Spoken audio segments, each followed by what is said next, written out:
There are times when you deserve more than a coffee break. So make a cup of Mellow Birds. You'll find its smooth, mellow flavor turns an ordinary coffee break into a mellow moment.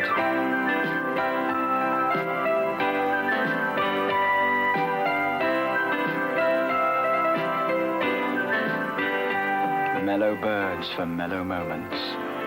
Every day should have some. You know, Lumley, cheeky little minx, she gets that hay out just at the end of the ad there, and it suggests she's had a bit of a tumble in the hay. Now, I've commented on many women so far in the history of this show, and without fail, somebody always says, yes, but what about Lumley? Well, as seen in the advert at the start, she definitely is, ladies and gentlemen, a wood. Tell you what else is a wood, and that is a cup of Mellow Birds. The hug in a mug. Would, as in, I would drink that. Let's see what I've got on the box today.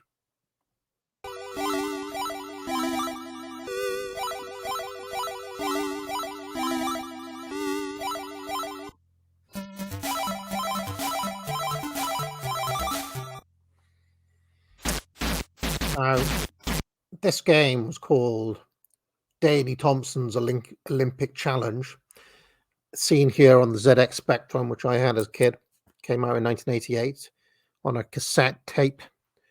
And in order to move him, see you doing the weights, you had to waggle the joystick back and forth. Waggle, waggle, waggle. I mean, the motion for waggling the joystick, actually, now I think of it, could come off as a little bit rude, but basically that's what you had to do. And really, you could get quite violent waggling the joystick. And I'm sure many a young man broke their joysticks waggling them to make Daley Thompson do his weights here.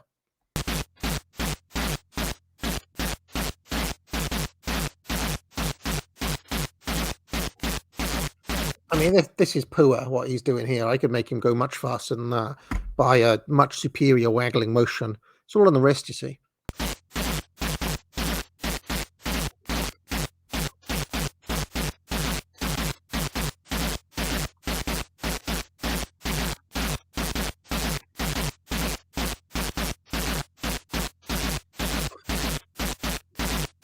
Look, he's hurt his toe. Look at the guy in the back, he hurt his toe.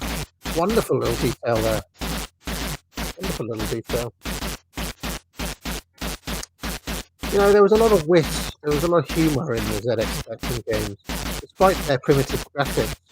They got a lot into them.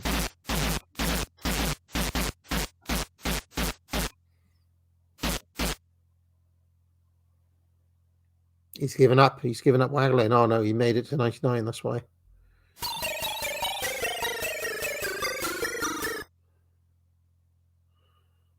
Oh no, he's going to do sit-ups.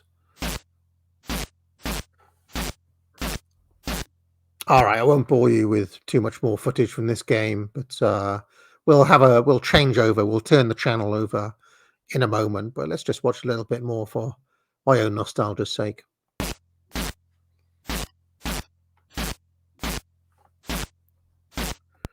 See what else goes on here. We get to see any of the actual game. Oh yeah, they made you do like a full workout before you could even play the game. Just kind of yeah. Look, there's the report.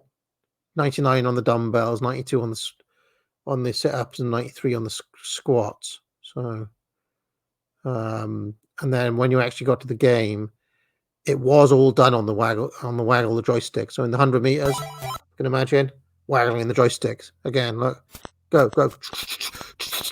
waggle, waggle, waggle, waggle. So, anyway, let's change the channel.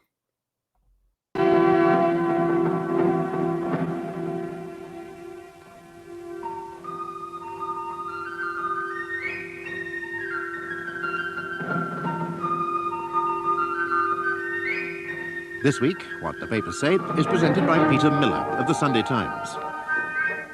Good evening. At the beginning of this week, it looked as if we were going to have to retitle this programme. What the papers should say. The big story of last weekend was the leak, several weeks ahead of schedule, of the report by lawyer Sir David Calcutt proposing a wide-ranging series of restrictions on the activities of the press. This guy can barely talk. The reaction of the newspapers was explosive. Britain faces toughest ever curbs on freedom of the press. Hands off your son! The black hole of Calcutta. And that from the newspaper which warned that it might have to change its masthead to read, The news of the government. The Daily Telegraph's Matt had his own vision of the brave new world. Curbs on press. Read a little bit about it.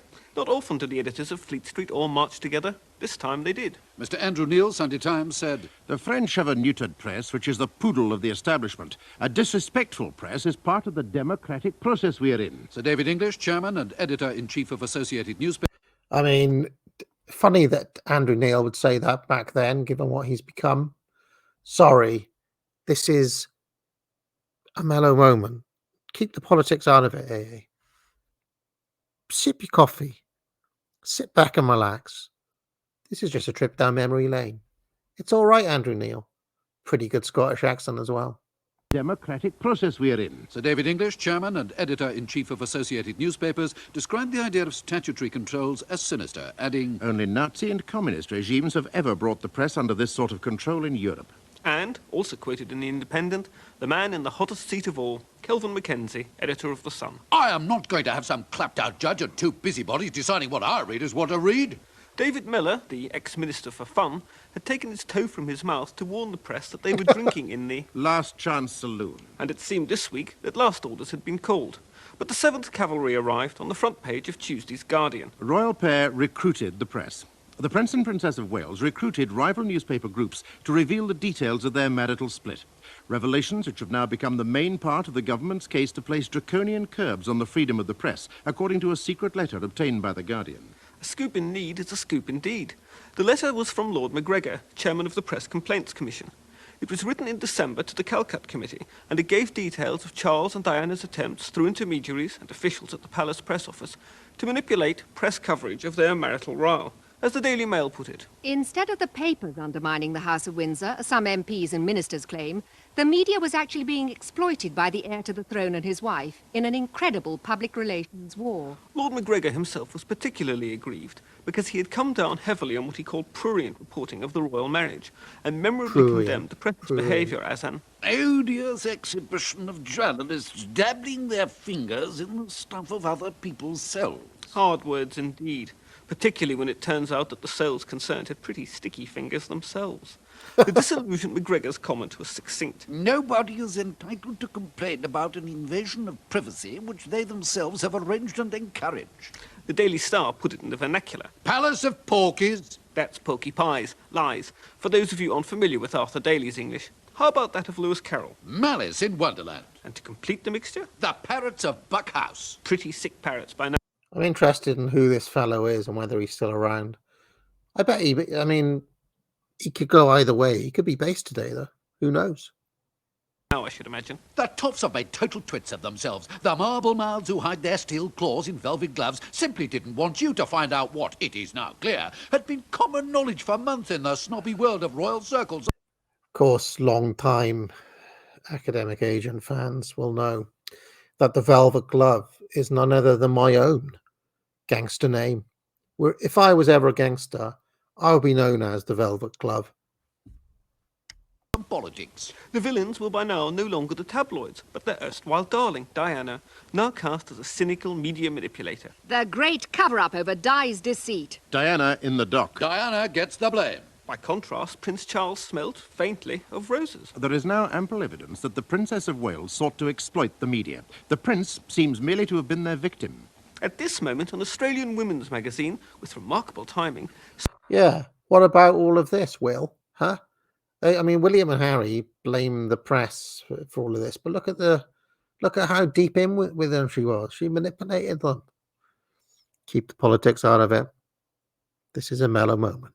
squeezed an item between the recipes and knitting patterns. Camilla Gate, the types that tell it all. Yes, they published the full, uncensored transcripts of a taped telephone conversation which made the squidgy tape of Diana talking to her enamoured friend James Gilby sound like a session with a marriage guidance counsellor. For the first time, amazingly intimate details of a sexy bedtime phone call between Prince Charles and Camilla Parker Bowles have shown just why Princess Diana pulled the plug on her sham of a marriage. Sham? Shame. In the touching late-night conversation, the depth of the star-crossed couple's love for each other and their desire to be together comes across with shocking frankness. It certainly shocked the Daily Star, which also had a transcript. Parts of which are too explicit for a family newspaper to report. The newspaper Daily today Star. felt it couldn't report them either, and settled for a linguistic breakdown, like a computer critique of Shakespeare. Or maybe just a set of polo scores. Tale of the tape. By Neville Thirlbeck. In the 1,574-word tape, the couple speak for 6 minutes. These are some of the intimate phrases used by them.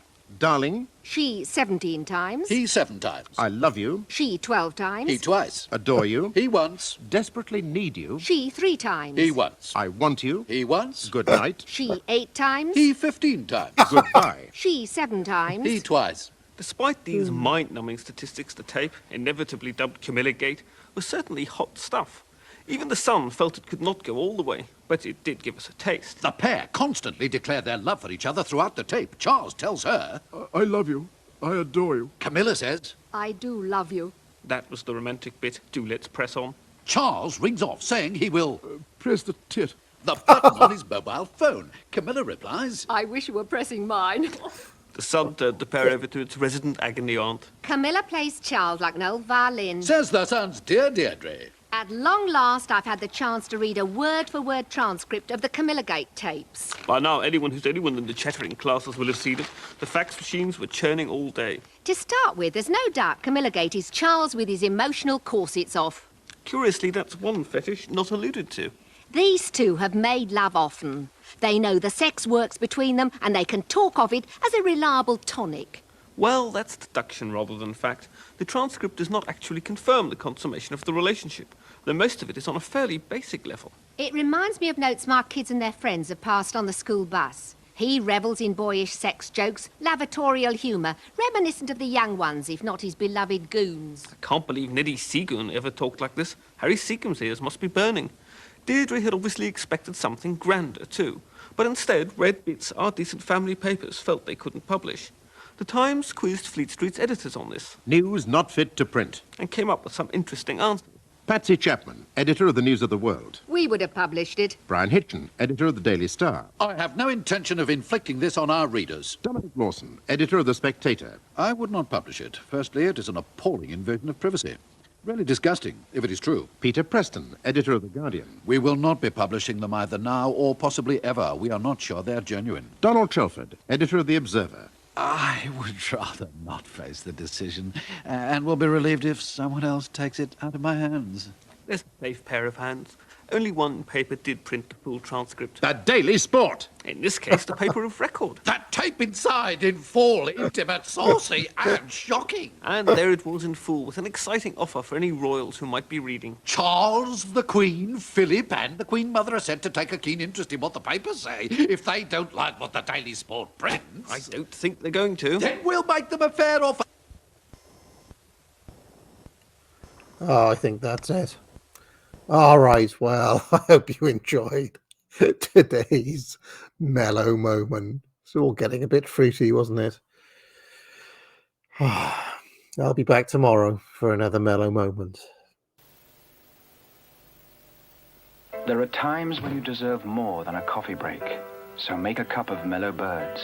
You'll find its smooth, mellow flavor turns an ordinary coffee break into a mellow moment.